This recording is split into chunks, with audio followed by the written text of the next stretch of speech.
계시록 5장 5절에 보면 장로 중에 하나가 내게 말하되 울지 마라. 유대 지파의 사자 다윗의 뿌리가 이기었으니 이 책과 그 일곱인을 떼시리라 하더라. 그래서 다윗의 뿌리가 이기신다고. 다윗의 뿌리는 누구를 얘기하겠어요? 예수 그리스도를 얘기하는 거예요. 그래서 승리하신 예수 그리스도. 그래서 6절 보면 내가 또 보니 보좌에 네 생물 장로들 사이에 어린 양이 있어 일찍 죽임을 당한 것 같더라. 일곱 뿔과 일곱 눈이 있으니 이 눈은 온 땅에 보내심을 입은 하나님의 일곱 양이더라. 아멘. 일찍 죽임을 당한 어린 양. 이건 또 예수님을 상징하는 거고요. 예수님을 말씀하시고, 또 일곱 뿔과 일곱 눈, 일곱 어린 양을 이기신 계시록 55장. 결국은 뭐냐면 이긴 자에게 무슨 권한이 생기냐면 심판의 권세가 주어진다는 거예요. 그럼 예수님이 이 땅에 오시면 그냥 들림받아서 신혼 입은 자들이 들림받고 그걸로 끝나는 게 아니라 이 땅이 뭐예요? 심판의 권세가 주어진다는 거예요. 이 땅에 심판의 권세가 주어지면 이 땅에는 좋은 걸 다 끝난 거예요. 좋은 거 다 끝난 거예요. 심판의 권세가 누구에게 주어져? 예수 그리스도께 주어지는 거예요. 이 땅에.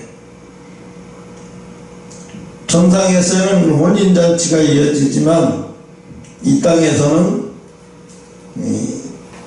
예수 그리스도를 통해서 심판의 권세가 주어지시기 때문에 마지막 때 대련받지 못하게 되면 거의 순교를 각오해야 할 만한 상황이 가서 순교를 각오해야 할 만한 믿음이 있는 사람만 순교를 당하고 나머지는 그 순교를 당할 수 있는 믿음이 없으면 어떻게 돼요? 배교하게 돼 있어요. 배교를 하게 돼요. 그래서 배교를 한다고 말하고 있어요. 지금 이스라엘에 이 가스가 나오고 그 다음에 뭐가 나오냐면 석유가 나오잖아요. 그것을 최초로 왜 중동이 이스라엘도 중동에 속해 있고 그런데 왜 이스라엘만 석유도 안 나고 아무것도 안 날까? 그래서 그 러시아의 러시아 유대인인 이게 러시아 사람 유대인이 러시아에 가서 이제 거기서 살던 유대인 2세 아들인데 이 젊은 친구가 성경을 보면서 이상하게 생각을 했다는 거예요. 왜 중동에 다 석유가 나는데 왜 하필 이스라엘에는 석유가 나지 않을까? 그래서 성경을 읽다가 에베소서 1장 17절의 말씀이 눈에 탁 꽂혀가지고 이 말씀을 통해서 여기도 분명히 가스나 석유가 날 것이다 해서 그때부터 자기 돈을 들여가면서 주변에 또 유대인들을 통해서 계속 헌금을 모집하면서 계속 건 30년 이상을 시추에 그냥 시간을 다 들인 거예요.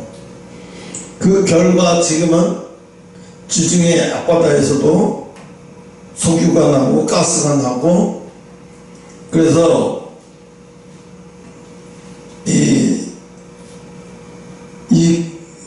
이스라엘이 지금은 산유국 강국이 돼서 지금 유럽으로 가스를 이스라엘에서 수출해가지고 유럽 사람들에게 유럽 나라들에게 가스를 대주겠다는 거예요. 이스라엘이. 그것도 저렴한 가격으로. 그러니까 어떻게 해요? 러시아가 지금 못마땅해서 하면은 이스라엘이 무슨 빌미로다가 이스라엘 꼬투리를 잡아서 공격할까 그 생각을 하고 있는데, 지금은 우크라이나도 뭐 감당 못하는 이스라엘이 어떻게 저 멀리 떨어져 있는 이스라엘을 공격하겠어요. 이스라엘을 공격하면 또 해라 그러고 가만히 있는 나라가 아니잖아요. 한번 폭탄을 맞으면 그거에 10배로 갚아주는 게 바로 이스라엘인데, 그래서 보면 에베소 1장 10절을 보면 아버지께서 자기를 아는 지식 안에서 지혜와 계시의 영을 너희에게 주어 라고 이제 얘기했는데, 이게 여기서 계시 이 말씀을 통해서 그 러시아 유대인이 이 말씀을 부여잡고 이제 이스라엘의 탐사를 시작하게 됐대요. 아, 분명히 여기도 하나님이 주신 땅이다, 뭐 확신을 갖기 시작했다고 얘기하더라고요. 만약에 지금 러시아가 가스도 안 나오고 석유도 안 나오면, 러시아는 코앞에서 석유도 나오고 가스 나오는데 중동 사람들이 이스라엘한테 석유도 안 팔죠, 가스도 안 팔죠. 그러니까 미국, 이스라엘은 어떻게 해요? 미국에서 수입하거나 중남미에서 수입해다 쓸 수밖에 없었어요.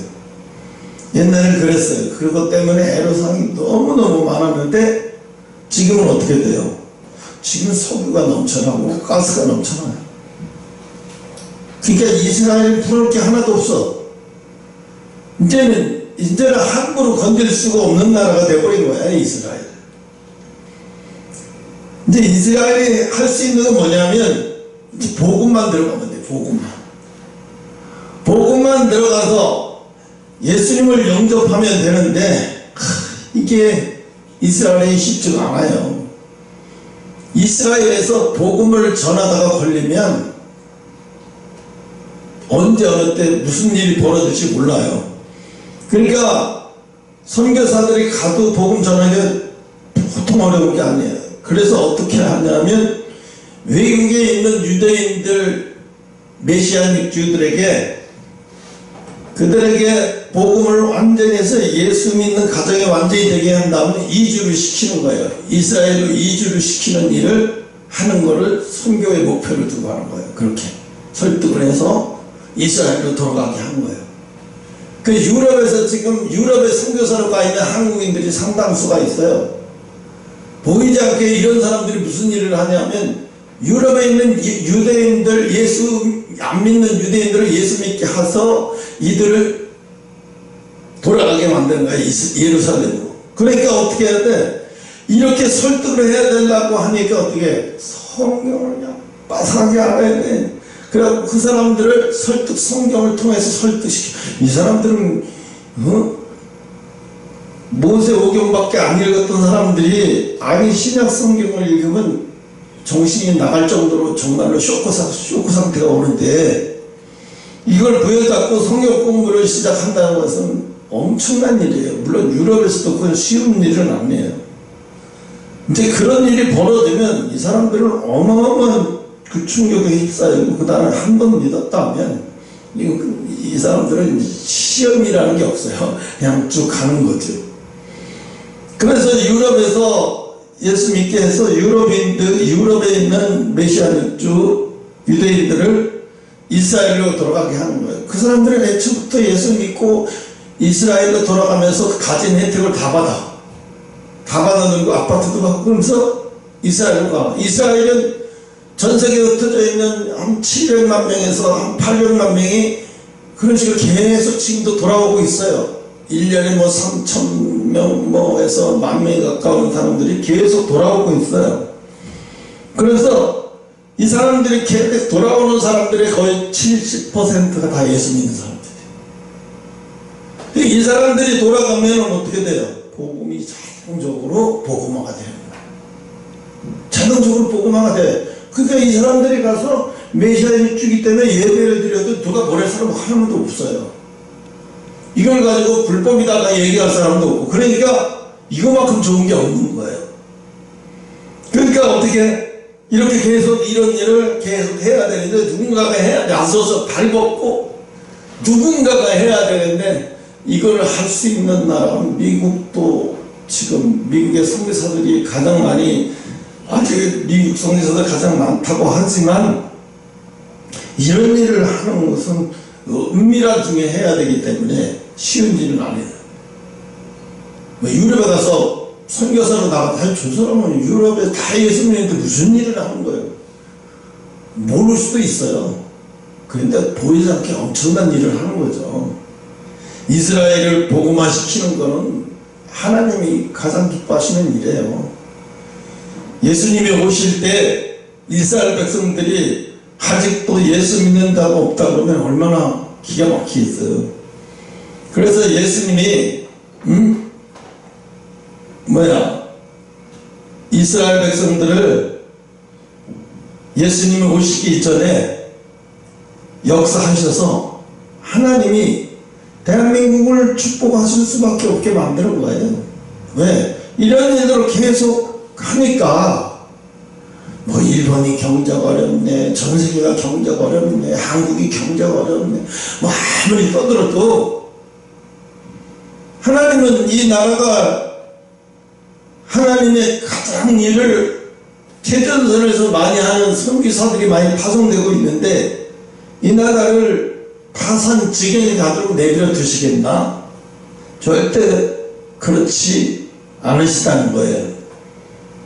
승리하신 예수 그리스도가 승리하듯이 오늘도 우리는 승리하신 승리의 길로 가는 줄 믿으시기 바랍니다. 첫째로 불의에 대한 승리, 불의에 대한 승리. 이 계시록 1장 1절로 14절에 보니까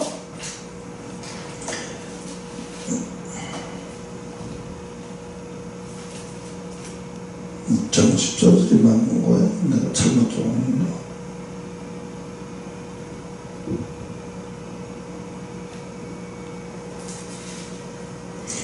불의에 대한, 그러니까 불의에 대한 승리. 이 세상에는 사람들이 그래요. 하나님의 법칙은 예수를 믿든 안 믿든 간에 그 법칙으로 가면 돈도 벌고 성공도 할 수 있게 돼 있어요. 아무리 하나님의 백성이라도 그 법칙대로 가지 않으면 물질적으로 힘들고 또 세상 사람들이 다 성공해도 예수 믿는 사람은 성공을 못할 가능성이 커요. 그래서 내가 지난주에도 계속 그렇게 기도를 했는데 왜 하나님 우리는 나는 왜 이렇게 힘들게만 가야 되는가요? 근데 그때 하나님 말씀해 주신 기억나요. 말씀해 준 것도 기억나는데 또 하나는 천국에 갔을 때 내가 천국에 갔을 때 천국에서 혼인잔치가 다 열려가지고 막 영광의 이름을 부르는 사람들이야. 막 이제 이 땅에서 큰 일을 한 사람들을 예수님이 계시고 하나님 계신 그 강단 위로 불러드리는 거야. 한 사람 한 사람. 그거를 처음에 나는 내가 어디 있는지 몰랐어요. 그런데 내가 예수님 옆에 있는데 보니까 자리가 있어서 앉아야 되나 예수님을 붙들고 계속 있었어요. 옷장 그러니까 예수님이 저기 자리에 가서 앉으라고 하더라고요. 그래서 내가 두려워서 못 앉았어요.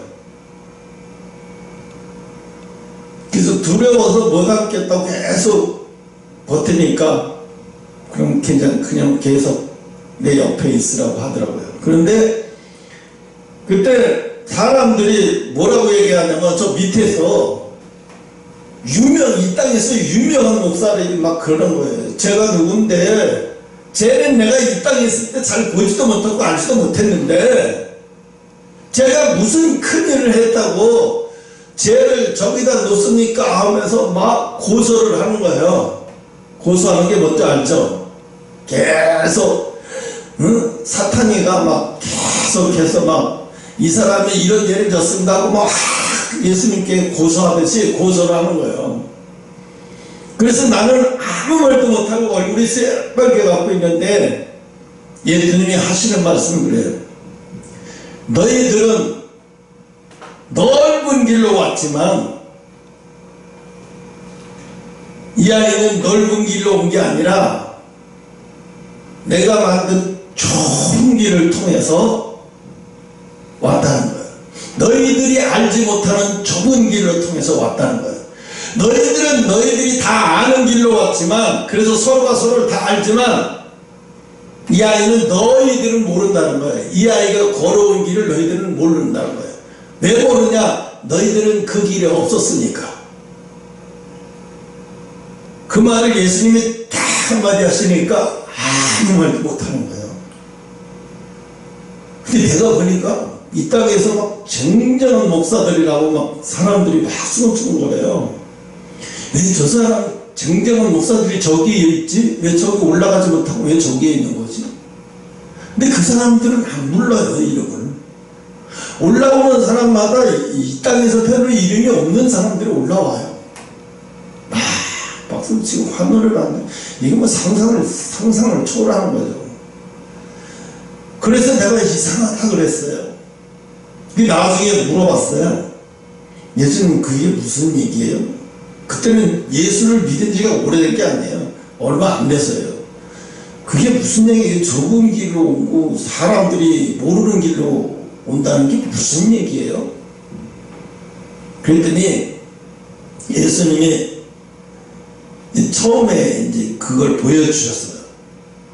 뭐냐면 어마어마한 덤프트럭이에요. 덤프트럭이 사실 높잖아요. 이게 어마하게 높잖아요. 그러니까 볼보 같은 거 보면 굉장히 크죠. 25톤 막 30톤 막 40톤 이런 데 있죠. 근데 내가 끌고 다니는 차를 보니까 한 40톤 되는 것 같아요. 여기서 저 땅을 보는데 운전대에서 땅을 보니까 땅이 한참 지그같이 보여요.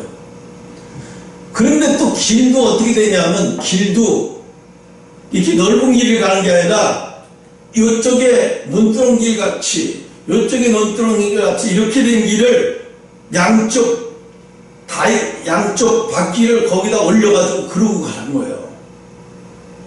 그러고 가는데 지금도 기억해. 김해주 성도가 이제 자매가 처음 전도해가지고 또 왔는데, 이 사람이 은혜를 충만히 막 이러는데 하나님은 갑자기 이 사람을 보내라고 해야 된다고, 보내라고 얘기하더라고요.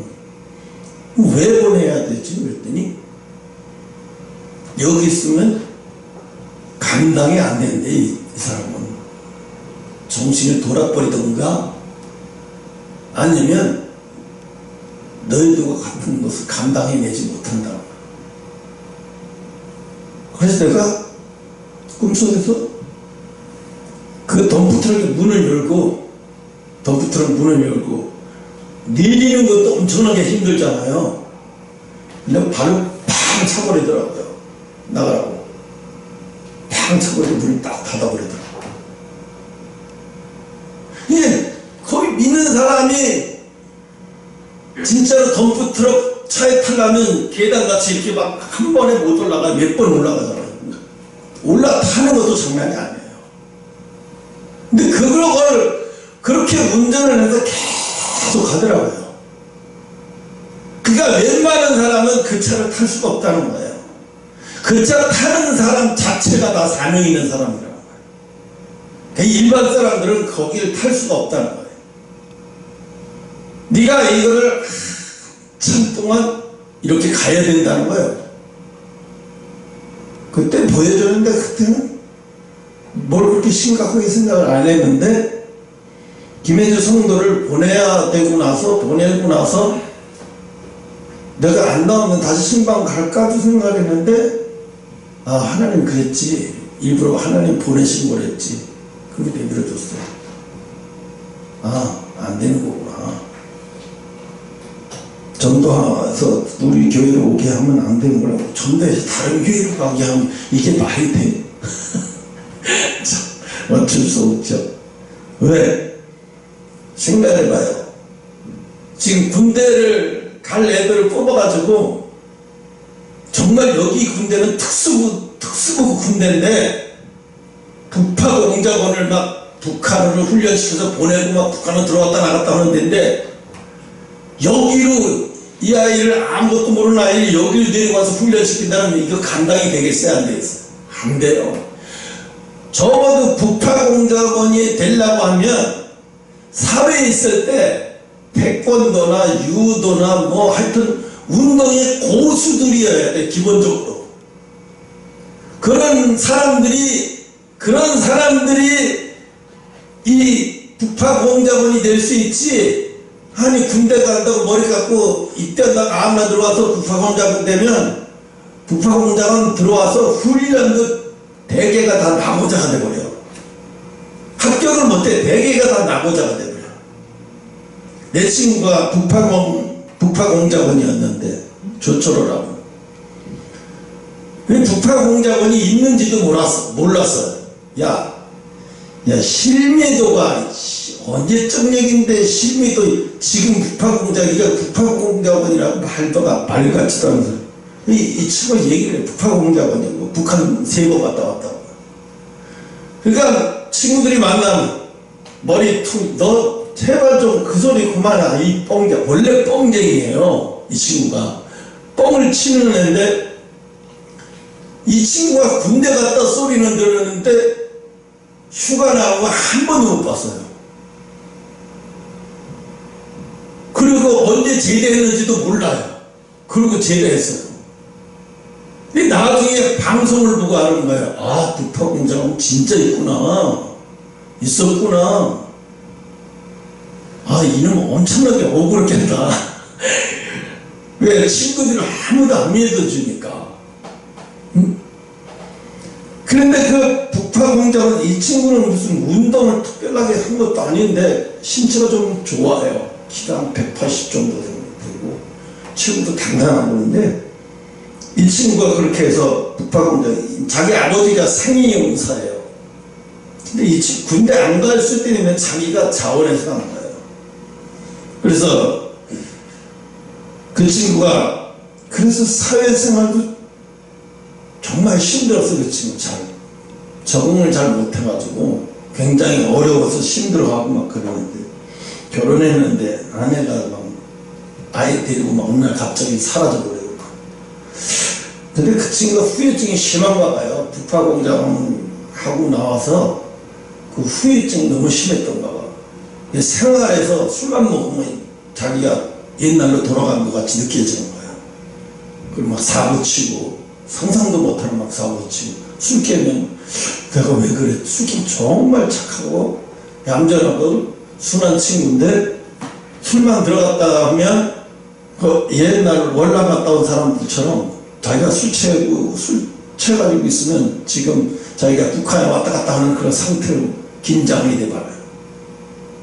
새벽에 막 자다가도 나가고 술 취해가지고 나가고 다 때려 죽인다고 그러고 청와대 쫓아가야 된다고 그러고 그러니까 파출소에 가서 청와대 부셔버린다고 그러고 막 이러니까 이게 사이코하니 미친놈 아니야 다 이러고 다 도망가죠. 응? 그랬어요. 어쩌다가 그 얘기를 이렇게 했나? 이긴 자에게 심판의 권세가 주어진다고. 그게 예수님이 왜 그거를 보여줬는지 나는 그때는 천국 가면 그냥 지옥 안 가면 좋은 거지 그렇게 생각을 했는데 지나고 보니까 아 천국에 가면 상급도 있고 뭐 천국에 가면 단계별로 다르게 신앙에 따라 다르게 이런 거를 교회에서 절대로 얘기 안 해요.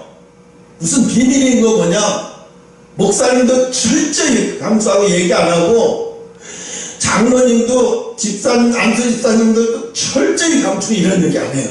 계시록은 건들지도 않아. 계시록 설교하지도 않고 말하지도 않아요.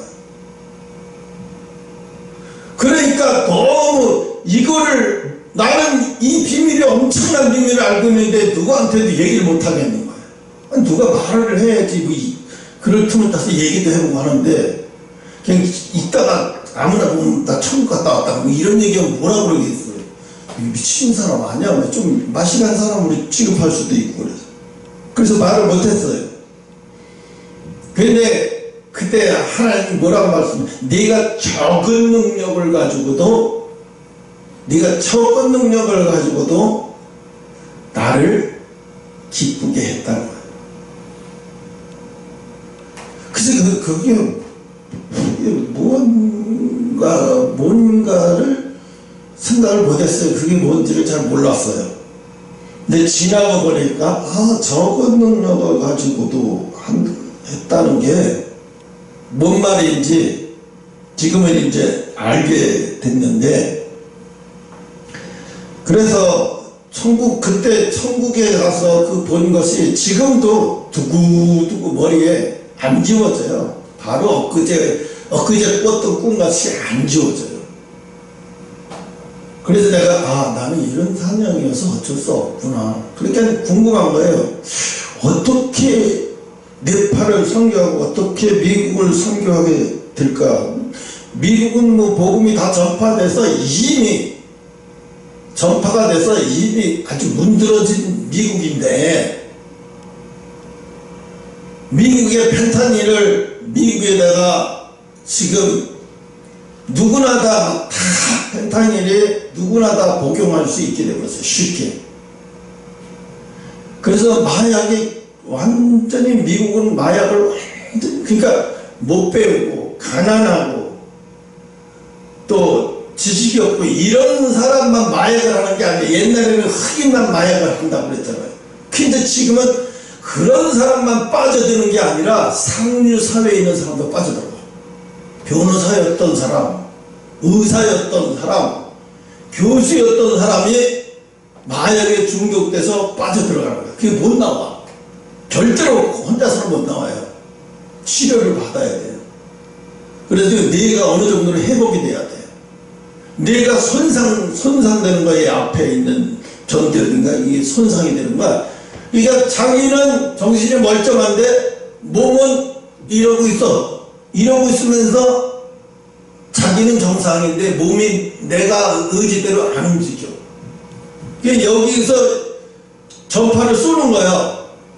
그러면 몸이 이렇게 구부러져 가지고 이렇게 있고 나는 정신이 멀쩡한데도 이게 안 펴지는 거예요. 그 캔센터를 보면 좀비들 같이 다 그렇게 있잖아요. 처음에 너무 이상해. 왜 저 사람이 저렇게 움직이지 못하고 저렇게 있지? 약에 취해서 그런가 보다 했더니 약에 취해서 그런 게 아니에요. 이미 약에 중독이 돼서 전두엽이 완전히 어느 정도로 손상됐기 때문에 손발이 자기 의지 없이도 막 움직이고 이렇게 뜨었다가 이렇게 됐다 막 움직이기 때문에 자기는 어떻게 할 수가 없는 거예요. 그러니까 미국에서 이런 사람들을 어떻게 할 수 없으니까 한 달에 $60씩 주는 거예요. 죽지만 말라고. 죽을 때까지 계속 펜타닐 사서 그렇게 해서 죽는 사람이 1년에 10만에서 15만이라고 하는데 거의 20만 원 가까운 것 같아요. 10만 명 이상이 그렇게 죽는다고 하면 어마어마한 숫자잖아. 코로나로 죽은 사람이 얼마나 되는데, 아니 그렇게 해서 죽는, 정부에서도 이거를 초기에 치료하는데 너무 오래된 사람은 치료가 불가해요. 이미 뇌가 손상된 데를, 뇌는 한번 손상되면 복구가 안 되는 거잖아요. 지금 미국은 이게 그러니까 가난해서 빠지는 게 아니라 펜타닐 업자들이 일반인도 병원에 갔다가 일반 조그만 소규모 병원에 갔다가 그 병원에서 주는 약을 먹었는데 어느 날 몸이 하도 이상하고 아프고 이상해서 마약 중독 검사를 했는데 펜타닐에 중독돼 있다는 거예요. 자기는 한 적이 없는데, 그러니까 이 사람이 펜타닐을 계속 약을 처방받기 위해서 병원을 계속 오도록 유도하는 거예요. 그리고 자기가 이렇게 몸이 이상해서야 펜타닐에 중독됐다는 걸 아는 거예요. 그 사람이 못 배운 사람이 아니에요. 돈도 많고 가정도 행복하고 이런 사람들은 아파서 병원 갔다 그때부터 그 병원에 약을 안 먹으면 견딜 수 없는 거예요. 자기도 모르게 빠져들어간 거야. 그렇게 한 1년 2년 돼버리면 완전히 중독돼서 못 빠져나온대요. 이제 그때서야 펜타닐에 중독됐다는 사실을 알면 그걸 또 법으로 병원에서 이렇게 돼서 내가 이렇게 됐다고 법으로 아무리 싸워도 못 이긴대요. 증거를 못 잡는데요. 그러니까 어디 가서 하소연도 못하는 거예요. 그러니까 겁나는 게 뭐예요? 아무 병원이나 가서 약을 처음 받는 게 두려운 거예요. 우리나라는 지금 그래요? 병원을 조그만 병원이라도 가서 제조 약 처방전 맞고 약국에 가서 처방 받으면 누가 거기에 마약이 있다고 생각을 해요? 아무도 그런 생각 안 하죠. 또 마약 장수들 감히 어떻게 약국에다가 들어가서 약국을 이용해서 병원을 의사를 돈 주고 사가지고 그런 일을 해요. 설마 의사들이 돈 억수로 많이 준다 그래도 그건 안 하죠. 왜? 자기 인생 망치는 일을 뭐하러 해요? 아무리 돈에 미치지 않고는 그런 일 안 하죠. 근데 미국은 한 번 돈을 주면요 자기 인생에서 완전히 벗어날 만큼 돈을 줘요.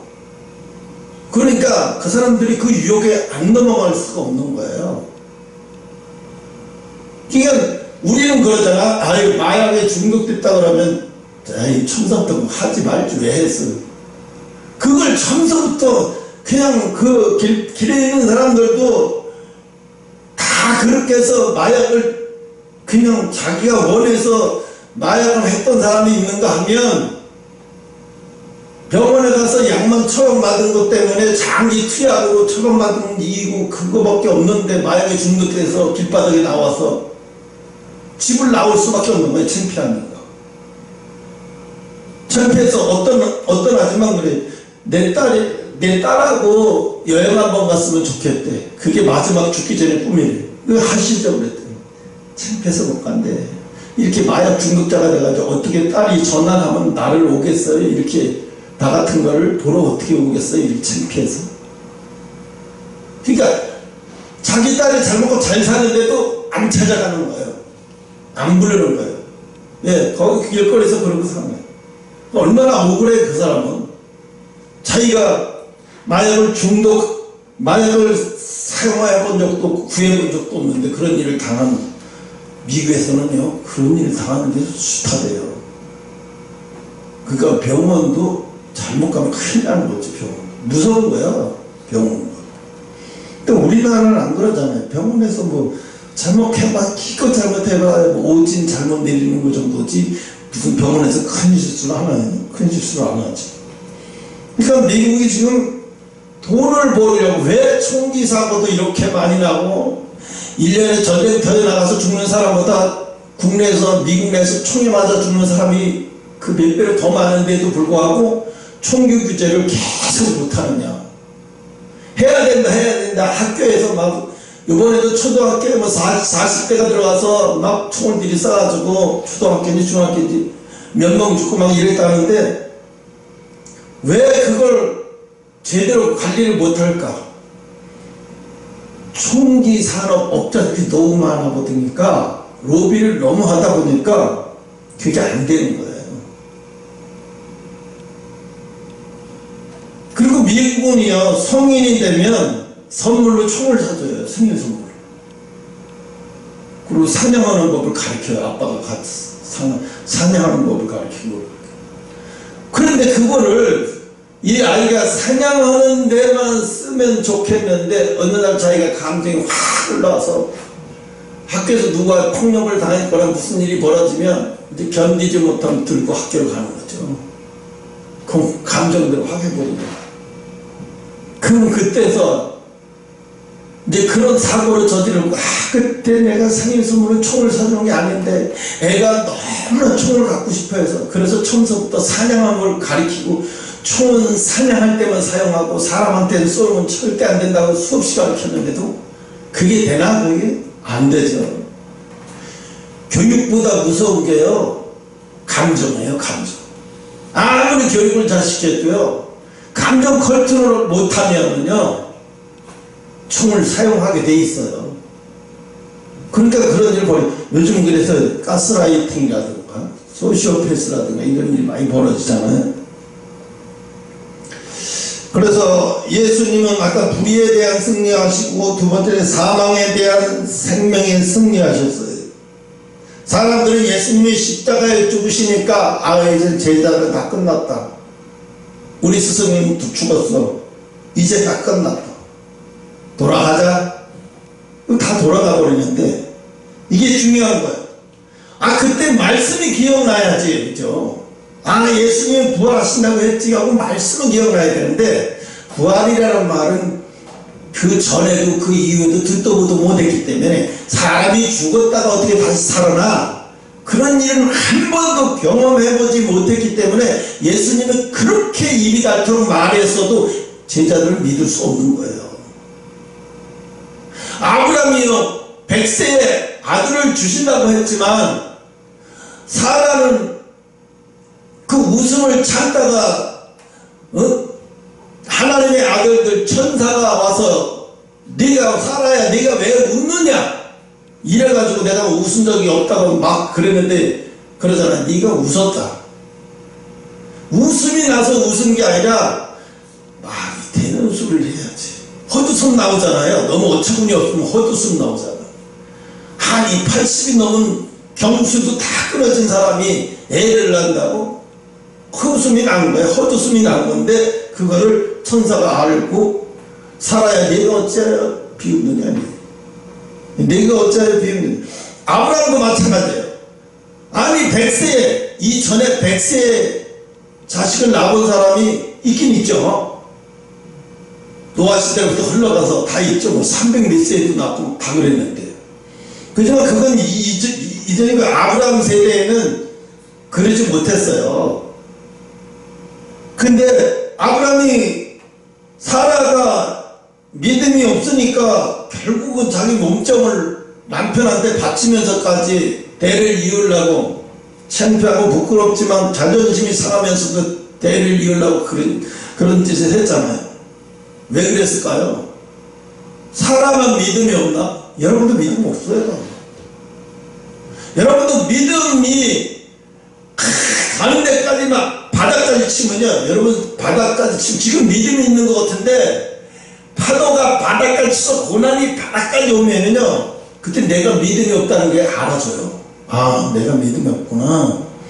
하나님의 은혜로 지금까지 살았구나.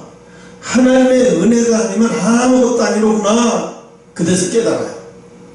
그러니까 그때서야 예수님이 네가 겨자씨만한 믿음이 있으면 이 산들을 저 산을 옮겨지리라 하면 그렇게 될 줄을 믿는다는 거죠. 겨자씨만한 믿음. 그게 사람들이 설마 겨자씨만한 믿음도 없겠어. 세상에서 가장 씨앗 중에 작은 게 겨자씨야. 그 세상에 그런 믿음도 없단 말이에요. 이만큼 눈꽃만큼만한 믿음도 없단 말이에요. 사람이 어떻게. 그런데 어떻게 정말 없는 거예요. 정말 없어요. 우리가 믿음이 있어서 그런 게 아니라요, 하나님의 은혜이기 때문에 우리가 세상으로 안 가는 거예요. 세상으로 가려고 하면 세상 생각을 하거나 잘못된 판단을 할 때마다 하나님이 툭툭 건드리면서 너 잘못됐다. 너 벌써부터 기차 레일이 어떻게 해요? 갑자기 틀어지면 확 넘어가요. 근데 서서히 레일이 조금씩 빗나가기 시작하면서 그때는 못 느끼잖아요. 기장도 못 느끼고, 비행기도 그래요. 비행기도 항로대로 변경해서 가야 자기 항로로 다니던 항로가 있어요. 한국인 미국으로 갈 때 아시아나 항공이나 대한항공은 어떤 주파수를 타고 어떻게 가야 되는지 다 나와 있는데, 그걸 서서히 빗나가서 나중에 완전히 빗나갈 때는 어떻게 대형 사고가 나죠. 하늘나라가 아니라 하늘에서 공중에서 서로 비행기끼리 충돌해서 대형 사고가 나죠. 참 신기하죠. 미국에서 하루에 뜨는 비행기만 10,000몇천 대가 있고 이래요. 근데 우리나라에서 미국으로 가는 비행기, 미국에서도 그렇게 수많은 한 나라에서 왔다 갔다 하는, 전 세계적으로 따지면 하루에 비행기가 뜨는 게 수만 대가 될, 수십만 대가 될 텐데, 근데 공중에서 한 번도 부딪히는 일이 없어요. 그럼 왜 그럴까? 공중에서 가는 항로가 있기 때문에 그래요. 그거를 철저하게 지키기 때문에 그래요. 만약에 그걸 안 지키다 보면요, 난리가 나죠. 공중에서 신호등 보고 간다 그러면 큰일 나죠, 비행기는. 예? 난리가 나는 거죠. 그래서 내가 뭘 하다 보니, 그러니까 미국은 참 스케일 자체가 더 큰 거예요. 어마어마하게 크니까. 어떤 사람이 이런 얘기를 해요. 우리나라에서 주식을 사면, 주식 사서 돈 벌려면은 한 30% 수익이 나고, 끼켜봐야 제일 많이 수익 날 때가 한 50% 수익 나는데 1년 만에. 근데 미국은 안 그렇대요. 한 번 1년 만에 수익이 나면 한 40배, 50배 수익이 난대요.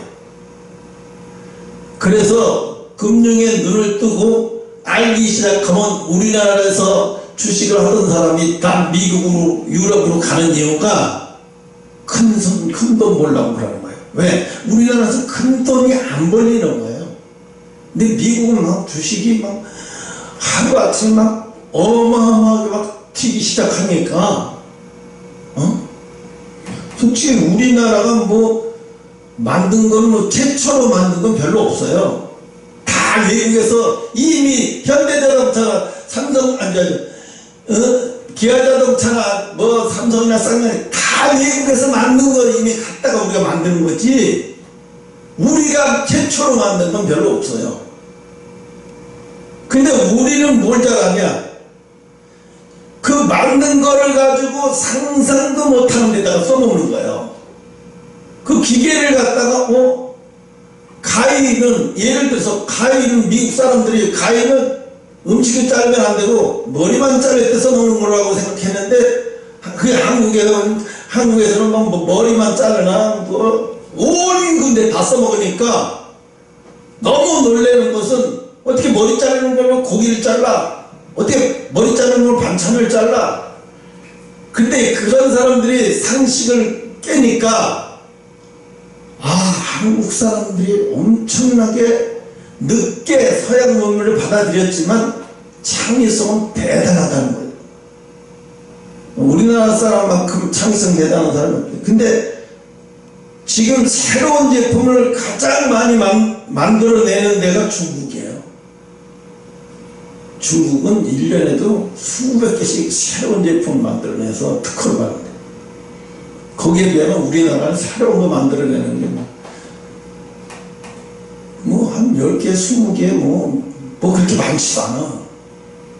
근데 우리나라는 남이 만든 거 가지고 요상하게 이용해먹는 재주가 있는 거지. 그래서 제자들은, 예수님이 죽었으면 이제 끝난 거야, 더 이상 희망이 없는 거야, 이렇게 생각하고 다 돌아갔는데, 예수님은 사망에서 완전히 사망에 대한 생명의 승리를 보여주신 분이에요. 그래서 생명의 승리를 보여주셨기 때문에 사람들이 만약에 예수님이 부활하셔서 승천하시 이런 일이 없다 그러면, 없다 그러고 나중에 하나님이 이 땅에 오신다 그러면 사람들은 더 안 믿을 거예요. 더 안 믿어. 근데 어떻게 예수님은 정말로 뭐라고 그러셨어요? 너희들이 지금 보는 대로 내가 가잖아. 가는 대로 다시 오는 대로, 가는 방식으로 다시 올 거야. 내가 지금 가지만 가는 방식으로 다시 올 테니까 깨어 있어라. 이렇게 이야기를 하시잖아요. 그리고 신신당부하시는 거예요. 주의 일을 뭘 하려고 하기 전에 성령 받아야 돼. 뭘 하려고 하기 전에 성령 받아야 돼. 여러분 속에서, 마음속에서 막 말씀하시고 역사하시고, 이거는 성부 하나님이 아니에요. 하늘에 계신 하나님, 성부 하나님이 아니에요. 성령 하나님이에요. 성령 하나님. 여러분 속에 있는 것은, 여러분 속에 계시는 것은 있는 것이 아니라 계시는 것은 성령 하나님이에요. 난 처음에 이게 너무 이해가 안 돼서, 하나님이 한 분이시라고 얘기하면서 수많은 사람이 동시에 시간대에 하나님을 봤다 그러고, 한국에서도 보고 정국에서도 보고 들었다고 하면, 이거 하나님이 도대체 어떻게 분이시냐 이해를 못했어요. 왜? 이걸 제대로 교회에서 가르쳐 주지도 않고 이해가 안 되니까 사람이 이게 마귀가 갖고 노는 거예요. 귀청청 막 갖고 놀아요.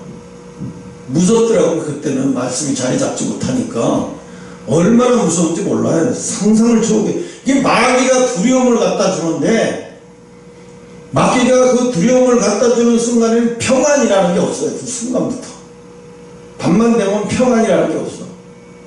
두려움에 붙들려가지고. 그게 성령처럼 막 비무자기도 하고 안구자기도 하고. 왜? 그 두려움을 이겨보려고.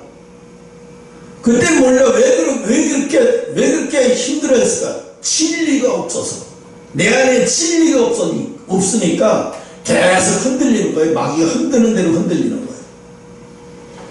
그래갖고 기도원장한테 가서 기도받고 누가 좋다 그러면 거기도 가고 막 살아보려고, 영적으로 막 다시 태어나보려고 발버둥을 쳤어요. 얼마나 힘들었는지 그때 막 기도할 때마다 하나님 앞에 엄청 울었어요. 너무 힘들었어요. 왜 나를 예수 믿게 해가지고 이렇게 두렵게 만들고 이렇게 밤마다 들고 떨게, 이런 것이 예수님 믿는 거라면 난 안 하겠다고 막 발버둥 치기도 했어요. 근데 그렇게 그 시간이 거의 한 몇 개월 됐는데, 그게 왜 그렇게 힘들었는가 나중에 지나고 나니까, 하나님이 이걸 밑에서 바닥서부터 알게 하시려고 이렇게 하셨구나 하는 것을 알게 됐어요. 네 번째, 증오에 대한 사랑의 심리. 이게 뭐 사랑의 승리라는 거예요. 다른 사람이 다 나를 증오하고 돌로 던지면서 저 예수를 죽여라 막 지금 매달아 올라가고, 이 십자가에 매달려서 올라가고 있는데도 죽여라 하면서, 가짜왕 죽여라 하면서 막. 그게 제일 무서운 게 뭐냐면 군중심리예요. 군중심리. 죽여라. 사탄이가 제일 잘하는 게 뭐냐면 군중심리를 하는 거예요. 군중심리를 이용해서 공격하는 거예요. 이게 그러니까 막 미치는 거예요.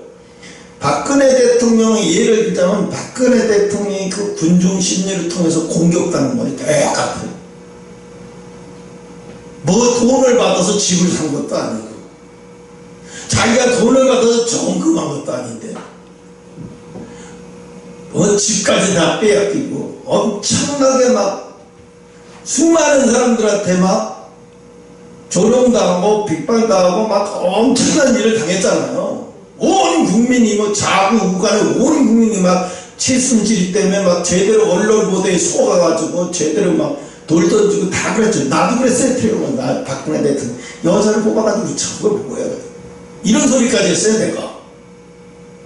근데 나중에 알고 보니까 놀아났네. 야, 이게 놀아나는 거구나.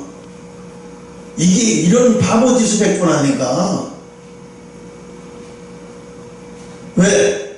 믿어야 될 걸 믿었고 믿지 말아야 될 것을 믿지 말아야 되는데, 사람들이 그래. 자기 신념을 믿어. 나 예수를 믿으려면 차라리 내 신념을 믿겠다 이래. 그럼 이 신념을 믿고, 어떤 사람이 그래. 어떤 여자애가, 내가 아까 얘기했지, 그 지방대 나온 그래. 걔가 지금 뭘 하냐면, 변호사들 있죠. 변호사들 의뢰하는 사람들을 상담해 주는 거예요. 근데 변호사들이 그거를 상담을 제대로 못해요. 상담을 제대로 못해서 이혼 변호사들이 왔는데, 아니, 이혼하려고 부부가 싸워가지고 왔는데, 이혼 상담을 하러 왔는데, 그거를 변호사가 그 사람들을 상담을 제대로 못해서 가정을 파괴시키고 이혼시키거나 또 제대로 상담을 못 해줘서 그들이 다시 돌아가 버리고 막 이런 일이 벌어지는 거예요. 그러니까 변호사들이 힘든 게 뭐냐면 법만 갖고 하는 게 아니에요. 저 사람의 마음을 헤아려주고 저 사람이 원하는 게 뭔지를. 여러분 이게 있어요. 그 뭐라고 얘기해야 되나? 내가 여기 적어놓은 게 있는데.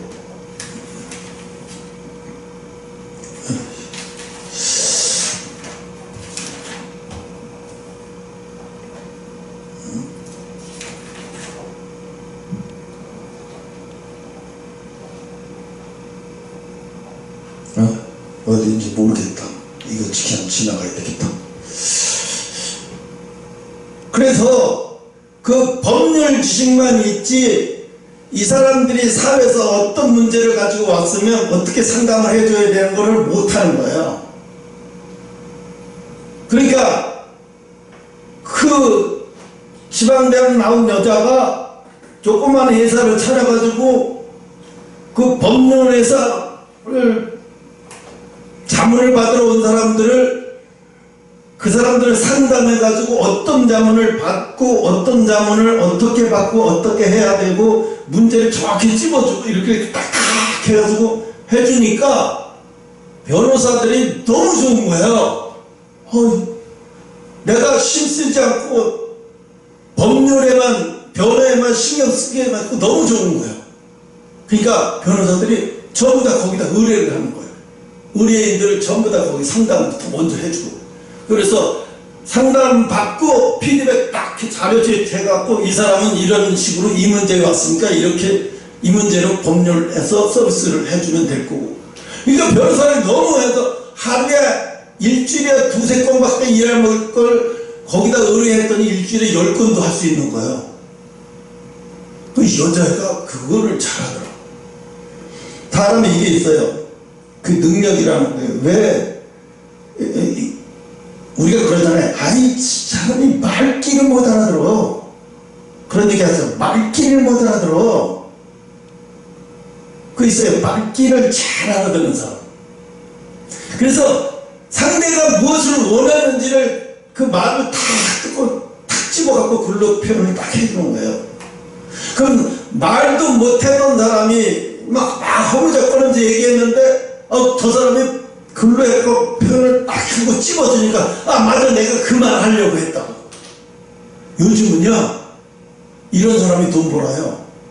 의외로 말할 줄 모르는 사람 굉장히 많아요. 그런 사람들에게 대화를 해주고 그 사람이 무엇을 원하는지를 탁 찝어주는 거예요. 자기도 무엇을 원하는지 모르는 사람 많아요. 나도 몰라요. 그런 사람 많아요.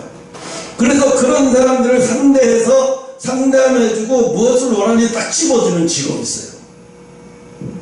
이게 돈을 억수로 벌어요. 그 여자애가 뭐라고 했냐면 지금 38인가 7이었는데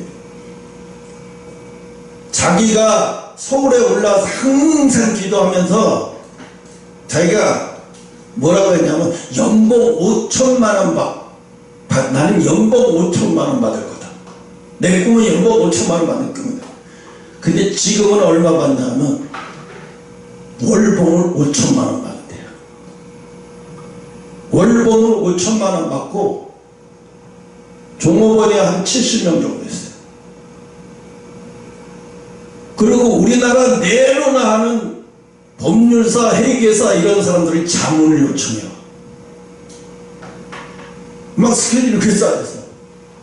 그 사람은 서울대 나온 것도 아니고 서울에 있는 대학 나온 것도 아닌데 어떻게 저렇게 할 수 있나? 그냥 책을 얼마나 많이 그냥 다방면에 학식해요.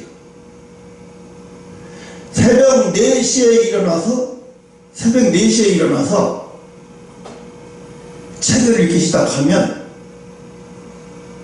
배고파서 견디지 못할 때까지 책을 읽었대요.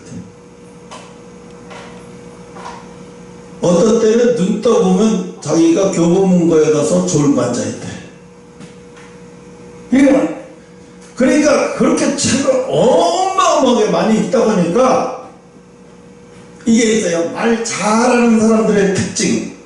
예영이도 가끔 그런 말을 하는데, 말 잘하는 사람의 특징이 뭐냐면 공식 석상에서 얘기해보라 그러면 한마디도 못 알아듣는 사람 무척 많아요.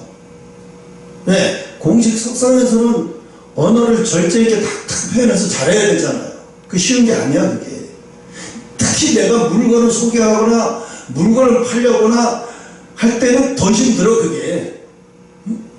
그래서 보면 내가 인터넷을 통해서 이렇게 보니까 말 잘하는 사람들, 공식적인 언어에는 말 잘하는 사람들이 이런 말을 잘해. 그럼에도 불구하고 우리가 그럼에도 불구하고 또 하나는 어쨌거나 예언이가 잘 쓰는 어쨌거나 막 이래 무슨 얘기를 막 하다가 이제 다음으로 넘어가야 되는데 그때는 표현할 때 이런 말이 잘 그래서 우리가 어쨌거나 이러면서 이제 다른 방향으로 딱 돌아가는 거예요. 그 돌아갈 때 어쨌거나라는 말을 아주 잘 써요. 이게 말 잘하는 사람들이 사용하는 언어예요. 어쨌거나. 또 어쨌거나와 비슷해요. 어찌됐든 근데 이 말을 딱 할 때 마무리 지으려고 할 때 뭐래 마무리 짓고 딴 거로 넘어갈 때 그래서 우리가 어찌됐든 이렇게 하고 넘어가자. 그래서 이게요 책을 많이 읽고 공부를 많이 한 사람들의 지식을 많이 머리에다 둔 사람들은요 말을 할 때 어린아이처럼 말을 안 해. 어린아이처럼 말을 안 해. 어디서든지 공식적인 언어처럼 말을 해. 그러니까 사람이 말을 잘하는 걸 보면은 저 사람이 하루에 단어를 몇 가지를, 그러니까 우리나라에서 보면 그냥 보통 사람들 평생의 단어 500개 이상 쓰지도 못하고 간대. 야 친구랑 오래 만나는데도 야 개 같은 새끼야 오래간만이다 막 이러고 친구 중에 그래요. 야 개 같은 새끼야 오래간만이다. 그리고 이 친구는 또 뭐라고 했냐면 여자들 보면 야 이 쌍년아 오래간만이다. 너 미친년 되게 오래간만이네. 내가 듣고 있으면 너무 기가 막혀요. 화가 나고 기가 막혀요.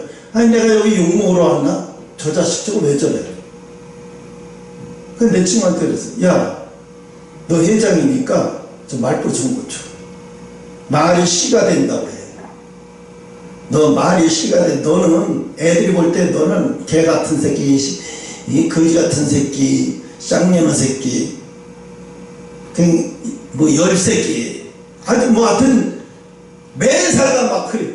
그러면 뭐야? 걔 인생은 그런 인생이 되어버려요. 그런 인생. 아니 교회 아무리 들락날락 거려도 소용없어요. 왜? 습관을 고치지 않으면 안 돼요. 습관을 고치지 않으면. 물론 잘못할 수는 있어. 얼마든지. 왜? 인생은 누구나 다 처음이야. 목사님도 60대가 처음이야. 처음으로 살아보는 거고 60대에 또 부모 노릇하는 것도 처음이고 모든 게 다 처음이지 누구는 두 번째인 사람 없어요. 다 처음이요. 그렇기 때문에 어려운 거예요. 그래서 내가 어떤 길을 가고 어떻게 살아야 될지 모르는 거예요. 방향을 잃어버리는 걸 뭐라고 그러냐면 미국 사람들은 이래. 방향을 잃어버리는 걸 우리는 뭐라고 해요? 미국 사람이나 유럽 사람들을 방향을 잃어버렸을 때 뭐라고 해요? 재앙이 일어난다. 재앙이, 내게도 재앙이 일어났다. 내가 이 일을 어떻게 수습하지? 재앙이 일어났어. 그래서 미국에서 이거죠. 토네이도가 막 미국에 대재앙이 일어났습니다. 미국에 대재앙이 일어났다고. 재앙은 뭐냐면 재앙은 보이지 않는다는 얘기예요. 보이지 않는다. 뭐가 보이지 않아? 별이 보이지 않는 거예요. 별이 보여요. 서양 사람들은 옛날부터 북극성 있죠. 북극성을 아주 날씨 좋은 날 북극성을 보면서 점을 치고 북극성을 보면서 무엇을 점하고 이랬는데 밤에 북극성이 안 보이는 거예요. 날씨가 계속 안 좋으면서 북극성이 안 보이는 거예요. 그러니까 이 사람들이 어떻게 방향을 정할 수가 없는 거예요. 방향을 정할 수가 없으니까 어떻게 방향을 잃어버리는 거예요. 어떻게 방법을 잃어버리고 방향을 잃어버렸어. 이럴 때 이 사람들이 사용한 게 뭐예요? 재앙이다. 재앙이다라는 말을 다른 표현하면 별이 사라졌다. 별이 안 보인다. 별이 안 보여. 별이 안 보여서 내가 갈 길이 잃어. 예수님이 마국간에서 태어나실 때 동방 박사들이 뭘 보고 따라갔죠? 별을 보고 따라갔죠. 왜요? 별이 인도하는 대로. 이거 엄청난 게 중요해요. 왜 서양인들은 무슨 결정을 할 때, 무슨 일을 하고 무슨 결정을 할 때 왜 북극성을 보면서 그걸 연구하고 그걸 보면서 그걸 통해서 결정을 했을까? 대개가 그걸 통해서 결정을 하면 맞을 확률이 높았기 때문에 그렇게 했어요. 그리고 항상 그렇게 살았어요. 그리고 모든 사람들이 무슨 어려운 일이 있을 때 이 별을 연구하고 이 북극성을 연구하는 사람들한테 가서 앞으로의 진로나 머리 이런 거를 그 사람들한테 상담도 하고. 근데 그 사람들이 별을 본 지가 오래되면 무슨 말도 해줄 수가 없는 거예요. 지금으로 말하면 일기예보가 같은 거예요. 일기예보를 보면 내일 모레 이렇게 되고 이렇게 되니까 무슨 일을 할 수 있겠고 뭔 일을 하겠구나 하잖아요. 그 옛날에도 똑같아요. 이 북극성을 연구하는 사람들이 찾아가면 답이 다 나와. 그래서 서양 사람들은 이제 별이 보이지 않는 때라 별이 사라져 버렸다 이런 말을 해서 재앙이라는 말이 그때 처음으로 나온 거예요. 인류의 대재앙이라는 말은 동양에서 쓰는 말이야. 원래 서양에서 나왔던 말이에요. 응? 근데 별이 사라졌다는 얘기죠. 별이 사라졌어요. 결국은 뭐야? 빛이 사라진 거예요. 빛이 뭐예요? 내가 가야 할 방향을 제시해주는 빛이 없어져 버리니까 내가 어떤 방향으로 가야 할지를 모르는 거예요. 그런데 제가 아까 얘기했잖아요. 한국의 젊은 사람들은 힘들어 죽겠고 늙은 사람은 심심해서 죽겠고. 또 박명수가 이런 얘기를 했어요.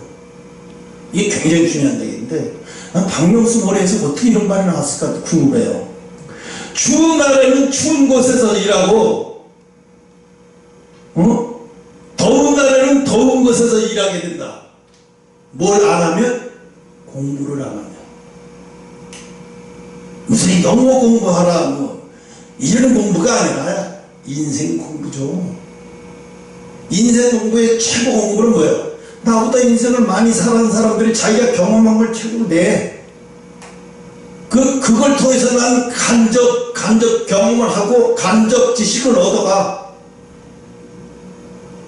그 간접 지식을 얻고 간접 경험을 얻어가면 옛날에 그랬대. 선생님 중에서 실력 없는 선생님이 어려운 질문하는 학생에게 뭐라고 얘기하냐면 그것도 쌍소리. 넌 이 자식아 너는 이따위 질문하지 말고 뭐 시험이나 잘 봐 공부나 잘하는 것에 쓸데없는 질문한다. 때려. 근데 사실은 그게 쓸데없는 질문이 아니라 정말 맞는 질문인데 자기가 대답하기 곤란한 그런 식으로 말해. 그럼 그 아이는 두 번 다시 그 시간에 선생한테 질문하고 싶어져요? 못해. 근데 외국 선생들은 뭐라고 그랬죠? 질문 안 하고 가만히 듣기만 하는 사람들한테 이래. 너는 왜 수업해다가 그 모양이야? 나 졸지도 않고 선생님은 잘 받았었는데 왜 그러세요? 야 그게 수업태도야? 그럼 뭔데요? 질문을 던져야 될 거 아니야. 여러분 질문을 던진다는 얘기는 내가 지금 저 선생님이 말하고 있는 것을 듣고 생각해 보니 이게 궁금한 거예요. 생각을 해본다는 거예요. 질문은 뭐예요? 생각을 해보는 사람이에요. 생각해본 사람이 질문하지 생각도 안 해보는 사람이 질문을 해요?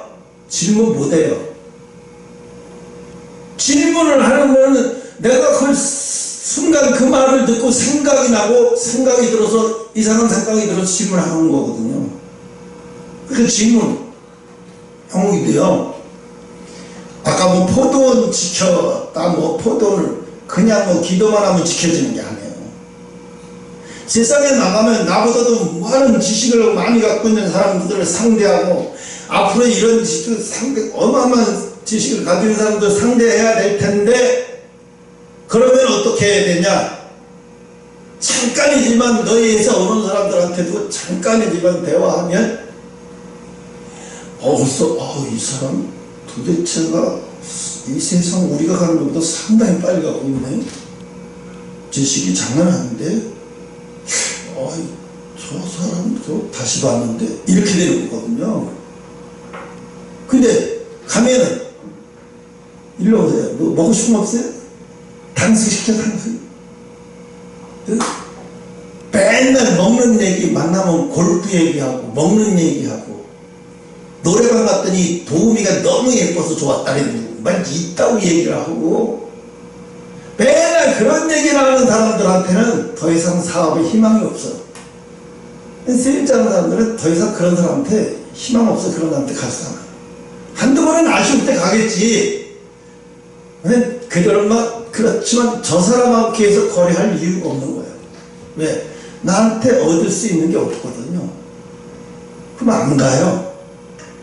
응? 박명수가 이게 한 말이에요. 박명수가 말한 거예요. 공부하지 않으면 추운 날에는 추운 곳에서 일하고 더운 날에는 더운 곳에서 일한다. 이게 얼마나 명언이에요. 맞아요, 안 맞아요? 맞잖아요. 박명수가 저렇게 성공할 거라고 사람들 생각 안 했어요. 정선이가 박명수한테 프로포즈 받았잖아. 정선이가 박명수한테. 그러니까 정선이가 까보고 웃었어요.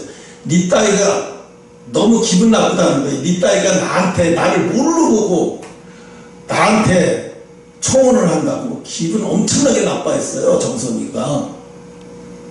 그때 박명수가 뭐라고 그랬냐면 이를 드르륵 깔았어.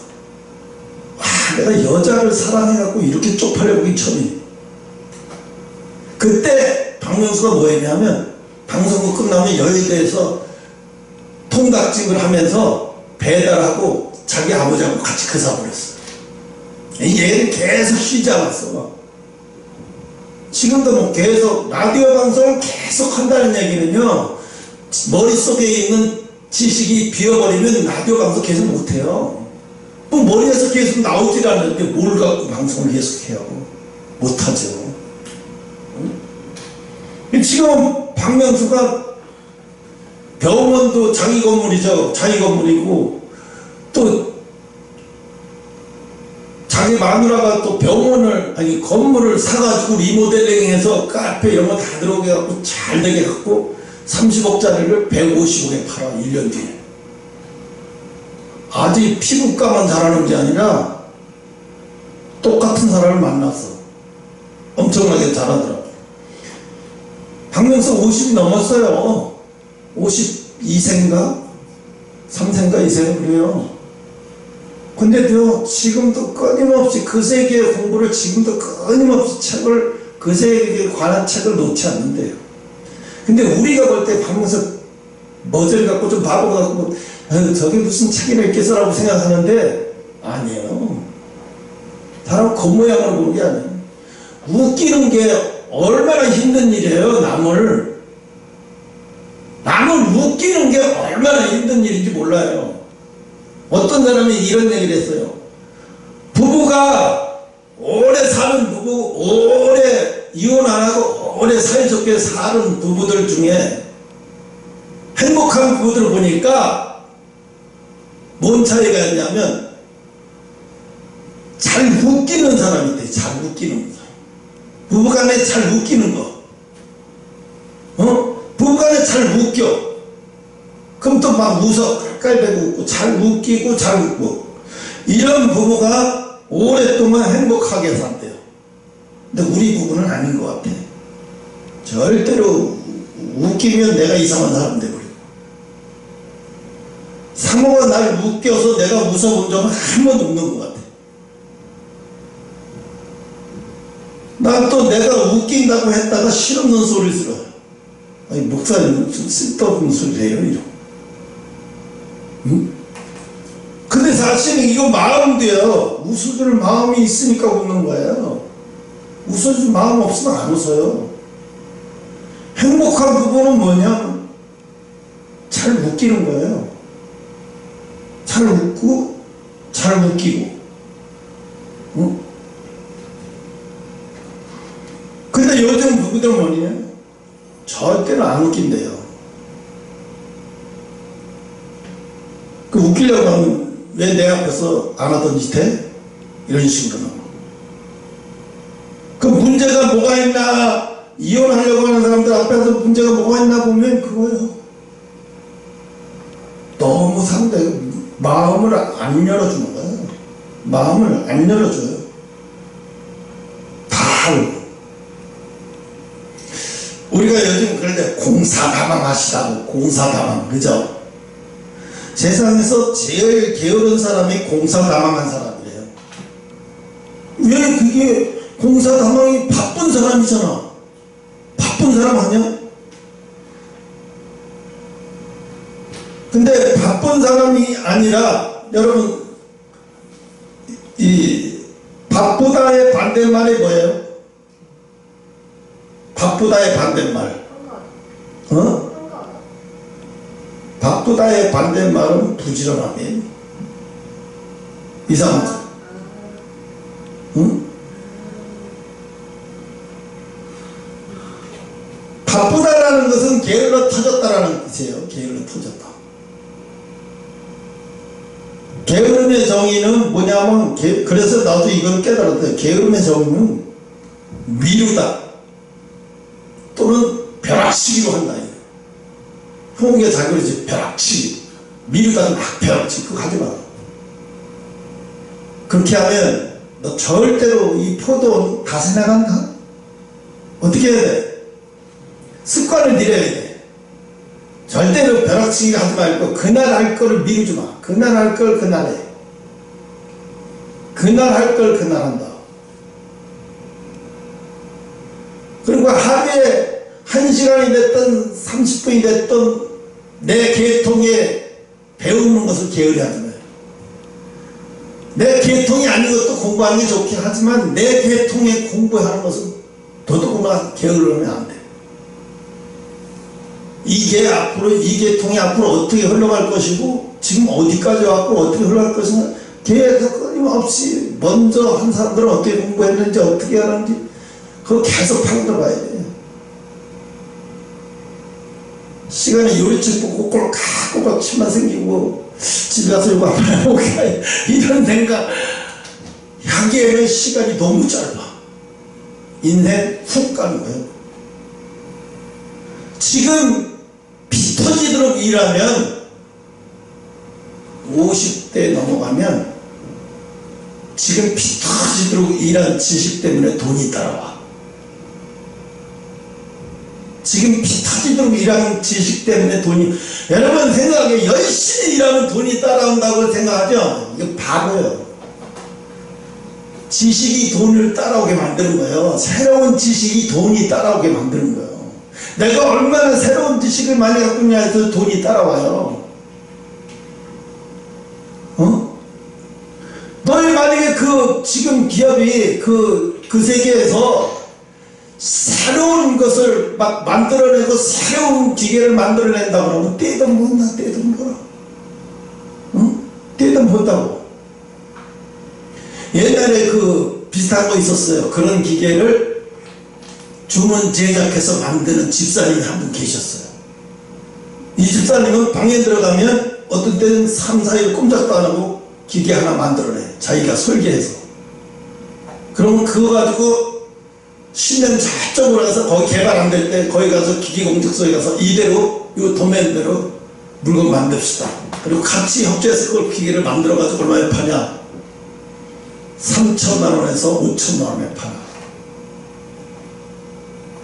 한 보름 만에 만들어 갖고 3천에서 5천 팔아. 자기 머리에서 나와서 만든 거예요. 돈 잘 벌었는데 지금 모르겠어. 어떻게 사는지 모르겠어. 그러니까 인생을 바꾸고 싶을 때 열심히 기도만 하면 바뀐다? 아니에요. 열심히 기도해야죠. 열심히 기도하고 그 다음에 뭘 해야 되냐면 열심히 기도하고 공부해야 돼요. 응? 여러분, 자기를 증명하는 데는요, 자기를 증명하는 데는 명문대 나오면 쉬워요. 어디 가서 명함 딱 주고 뒤에다가 어디 서울대 어디 공대 졸업하면 나를 증명하는 것은 간단해. 더 이상 이 사람을 내가 알아볼 필요도 없어. 알아보려고 노력할 필요 없었어. 서울대 공대 나왔네. 알만큼 알겠구나. 딱 그래. 그런데 그렇지 않으면 뭐해? 다른 걸로 증명해야 돼. 내가 이 분야에 지식이 많다는 것을 다른 걸로 증명해야 돼. 아니, 처음 보는 사람인데 저 사람이 나를 뭘로 증명해 줄 거야? 내가 저 사람한테 나를 증명해야 되는데 뭘로 증명해 줘? 내가 가지고 있는, 이 분야에 가지고 있는 것을 글로 표현한다든가 글로 써서 이렇게 해서 이 사람한테 보면 이 사람이 그걸 알고 이 사람이 상당한 기술을 가지고 있고 상당한 식견을 가지고 있네, 분야에. 다시 봤는데 이렇게 되는 거죠. 근데 뭐 예를 들어서 자기를 증명하는데 이게 명문대나 이런 게 받쳐주면 너무 쉬워. 자기를 증명하는 거. 근데 요즘은 명문대나 뭐 이런 거 갖고 자기 증명하는 시대는 이미 갔어요. 네. 이미 이제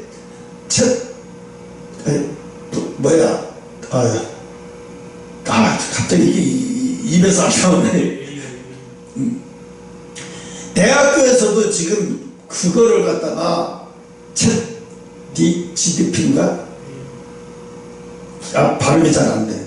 그걸 통해서 애들이 논문을 막 대신 써서 내고 근데 교수가 그걸 못 골라낸대. 그래서 아예 사용 금지를 해. 사용 금지하면 뭐해? 내가 어디서 사용했는지 지가 어떻게 알아? 그러니까 어떻게 이 세상은 완전히 이제 큰일 났어. 큰일 났어 이제. 왜? 공부하고 싶은 사람만 공부하게 되는 거예요. 공부하고 싶지 않은 사람은 그런 데서 원서 명령 내려갖고 원서 구글에서 쳐에 따라서 원서 이렇게 써놓으면 너무 기가 막히게 잘 써줘. 그거 갖다가 자기 이름 써서 내면 돼. 그리고 또 다른 사람도 그런 글 안 해요. 질문을 어떻게 하느냐에 따라서 대답을 기가 막히게 써주대요. 챗GPT인가? 갑자기 생각 안 나네. 머리 아파. 어쨌거나 우리가 아까 어디 얘기했는데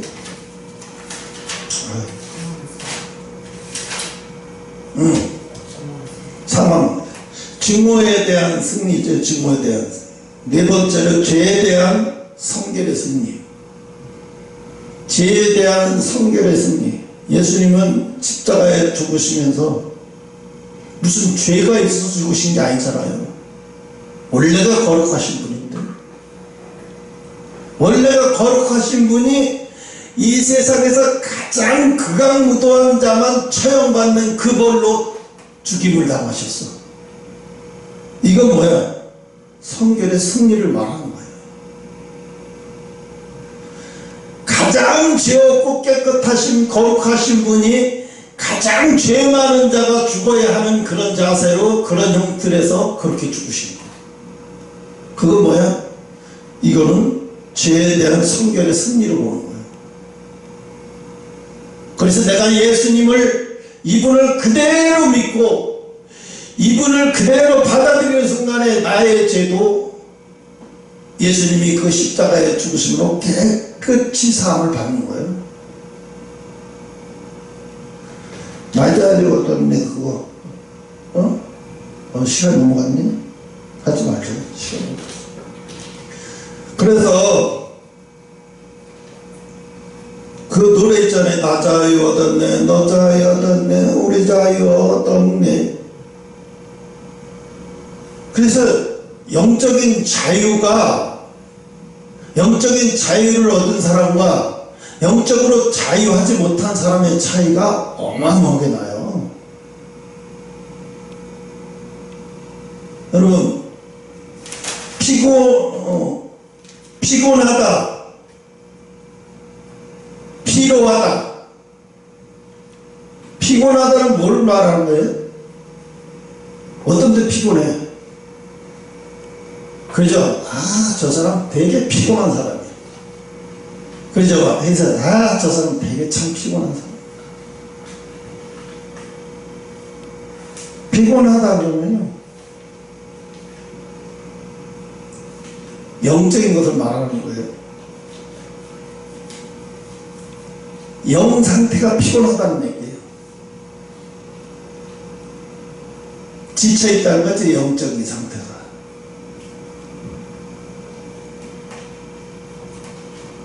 피로하다는 뭐예요? 육신이 피곤한 거예요. 육신의 에너지가 바닥난 거. 피곤해. 피곤해. 피로해.